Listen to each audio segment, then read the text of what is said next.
अस्सलाम वालेकुम। मैं हूं फ़हीम खान और नेशनल सेविंग की अपडेट, प्राइवेट बैंकों की अपडेट, पेंशन के हवाले से आप लोगों की खिदमत में हाजिर हूं। रिक्वेस्ट आप लोग से यही है, अगर आप हमारे चैनल पर नए हैं तो चैनल को सब्सक्राइब कर दें, वीडियो को लाइक कर दें, वीडियो को शेयर कर दें, बेल आइकन को प्रेस कर दें ताकि डेली बेसिस पे जब आप लोग के लिए वीडियोज़ बना रहे हैं, चाहे वो नेशनल सेविंग से रिलेटेड हो या फिर प्राइवेट बैंकों से रिलेटेड हो, वीडियो फर्स्ट ऑफ ऑल आप लोगों को मिले और आप लोग ज़्यादा से ज़्यादा फ़ायदा हासिल कर सकें।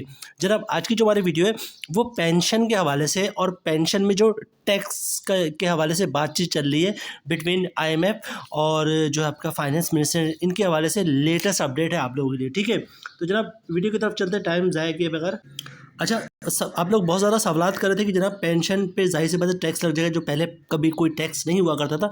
तो लोग बहुत ज़्यादा परेशान हैं, इसके बारे में बहुत ज़्यादा पूछ रहे हैं कि क्या टैक्स लग रहा है, कितना लग रहा है, कितने पे लगेगा। ठीक है, तो इसके हवाले से जो लेटेस्ट अपडेट है वो आप लोगों के साथ शेयर करूँगा। ठीक है, अच्छा, जो पेंशन का रेट डिसाइड हुआ है, ठीक है, जिस अमाउंट पे भी लगेगा उसका रेट जो है वो 10% डिसाइड हुआ है। ठीक है, कि 10% जो है वो रेट है इसका। फॉर एग्जांपल सपोज कर लेते हैं कि 50,000 किसी की पेंशन आती है तो उस पर 10% टैक्स 5,000 होगा। 1 लाख आती है तो उस पर 10% टैक्स 10,000 रुपये को। ठीक है, और टैक्स काटने के बाद मतलब किसी की पेंशन 1 लाख रुपए है तो 10% टैक्स लगा तो 10% की अमाउंट बनी 10,000 रुपये, तो 90,000 रुपये का पेंशन उसको मिल जाएगा। ये फार्मूला है पेंशन के रेट का। अच्छा, अब सवाल ये पैदा होता है किस अमाउंट पे पेंशन लग रहा है। 10,000 किसी की पेंशन आ रही तो उस पर टैक्स लग जाएगा। 20,000 आ रही, 25,000 आ रही, 50,000, लाख, 2 लाख, 3 लाख। तो पेंशन की कौन सी अमाउंट है, क्या हर तमाम अमाउंट पे जो है वो टैक्स लग जाएगा। मतलब किसी की 20,000 भी पेंशन आ रही तो उस पर भी टैक्स लग जाएगा, और किसी के 2 लाख पेंशन आ रही तो उस पर भी टैक्स लगेगा। तो इसकी जो कैलकुलेशन है वो किस हिसाब से, किस अमाउंट पे जो है वो टैक्स लगेगा। ठीक है, देखिए दो चीज़ें। अच्छा, इससे पहले मैं बता दूं आप लोगों को, फाइनलाइज कुछ भी नहीं है, अभी तक डिस्कशन ही जारी है आईएमएफ और फाइनेंस मिनिस्टर के दरमियान, मतलब मोहम्मद औरंगजेब साहब और आईएमएफ के दरमियान इस टॉपिक पे डिस्कशन जारी है, अभी फाइनलाइज नहीं हुआ। लेकिन अभी तक की जो लेटेस्ट अपडेट है, आईएमएफ ये कहता है कि जनाब जितनी भी पेंशन की अमाउंट है, ठीक है, उस पर टैक्स लगा दो। मतलब किसी की 10,000 भी पेंशन आती है उस पर टैक्स लगा दो, 20,000 आती है उस पर भी टैक्स लगा दो, ठीक है, 2 लाख आती है उस पर भी टैक्स लगा दो। ठीक है, ये आईएमएफ कह रहा है। और दूसरी तरफ आ जाए फाइनेंस मिनिस्टर मोहम्मद औरंगजेब साहब, क्या कह रहे हैं औरंगजेब साहब फरमा रहे जनाब कि जिन लोगों की पेंशन लाख रुपए से ज़्यादा है, ठीक है, जिन लोगों की पेंशन लाख रुपए से ज़्यादा है उस पर टैक्स लगना चाहिए। तो ये दो बातें ज़ेर बहस है, इनमें से कोई भी चीज़ फाइनलाइज नहीं हुई है।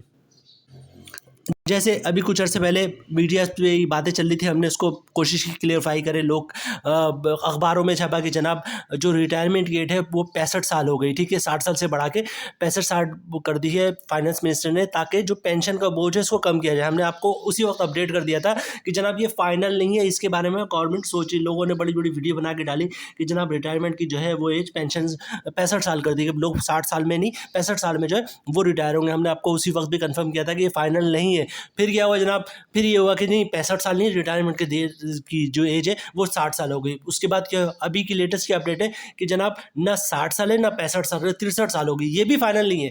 जो रिटायरमेंट की एज है आज तक की न्यूज़ के मुताबिक वो क्या है 63 साल जो है, लोग कह रहे हैं 63 साल में लोग अब रिटायर हुआ करेंगे। ये भी फाइनल नहीं, इस पर भी फाइनल डिसीजन आना बाकी है। तो जनाब वीडियो बहुत ज़्यादा लंबी नहीं करते, पेंशन के हवाले से लेटेस्ट अपडेट यही कि जनाब आईएमएफ ये कह रहा है कि जिसको भी पेंशन आप दे रही गवर्नमेंट पाकिस्तान, जिस शख्स को भी पेंशन दे रही है उस पर 10% जो है वो टैक्स काट लिया जाए। मतलब किसी की अगर 20,000 रुपये पेंशन आती है तो उस पर 2,000 टैक्स काट लो। ठीक है, 50,000 पेंशन है तो 5,000 टैक्स काट लो। 1 लाख पेंशन जा रही है तो 10,000 रुपये टैक्स काट लो। ठीक है, 10% के हिसाब से। और जो फाइनेंस मिनिस्टर साहब है मोहम्मद औरंगजेब साहब, वो कह रहे हैं कि नहीं जनाब इसका जो फार्मूला वो कुछ इस तरह होना चाहिए कि जिनकी पेंशन लाख रुपए से ज़्यादा है, 1 लाख से ज़्यादा है, उस पर 10% टैक्स काटा जाए। मतलब किसी की पेंशन सपोज 1 लाख रुपए है तो उस पर 10% टैक्स कटेगा, जिसकी अमाउंट बनी 10,000 रुपये, और 10,000 काटने के बाद जो आपके अकाउंट में या जो आपको पेंशन मिलेगी वो डायरेक्ट 90,000 रुपये होगी टैक्स काटने के बाद। ये भी अभी डिस्कशन ज़ेरे बहर है, मतलब फाइनलाइज नहीं हुआ कि लाख रुपए से ऊपर टैक्स लगेगा या तमाम अमाउंट पे टैक्स लगेगा। अभी ज़ेरे डिस्कशन है आईएमएफ और मोहम्मद औरंगजेब, मतलब फाइनेंस मिनिस्टर के दरमियान। और जैसी कोई चीज़ फाइनलाइज होती है वो हम फर्स्ट ऑफ ऑल आप लोग को अपडेट करेंगे। लेकिन दुआ गो तो ये है कि जनाब पेंशन पे जिस तरह ना पहले टैक्स था उस तरह अभी भी टैक्स ना हो। लेकिन ये बहुत मुश्किल लग रहा है, बहुत मुश्किल लग रहा है कि ऐसा हो। ठीक है, और अभी तक जो अखबारात शो कर रही है वो यही कर रहे हैं कि जनाब जो पेंशन लगेगा वो 1 लाख से ऊपर की अमाउंट, जिनके पेंशन 1 लाख से ज़्यादा उस पर लगेगा। आपका अखबार भी यही बता रहा है और मीडिया भी, मतलब टेलीविज़न चैनल्स वाले भी यही बता रहे हैं, ठीक है। लेकिन फिर भी हम आपसे कहेंगे कि ये फ़ाइनल नहीं है, अल्लाह करे ऐसा हो, बल्कि हमारी दुआ तो ये जनाब पेंशन पे टैक्स लगे ही ना, और लगता भी है तो उन लोगों पे लगे जो इसको अफोर्ड कर सके, मतलब जिनकी पेंशन लाख रुपए से ज़्यादा हो, ठीक है। गरीब आदमी 20-15 20-25 हज़ार आप टैक्स आप उसको पेंशन दे रहे हो, उस पर भी कह रहे हैं कि हम 10% काट देंगे, ठीक है। लेकिन बहरहाल फाइनल अभी कुछ भी नहीं हुआ, जैसी लेटेस्ट कोई न्यूज़ आती है, कोई फाइनल रिपोर्ट आती है, हम आपके साथ शेयर करते हैं। मिलते हैं नेक्स्ट वीडियो में इंशाल्लाह, तब तक के लिए अल्लाह हाफिज़।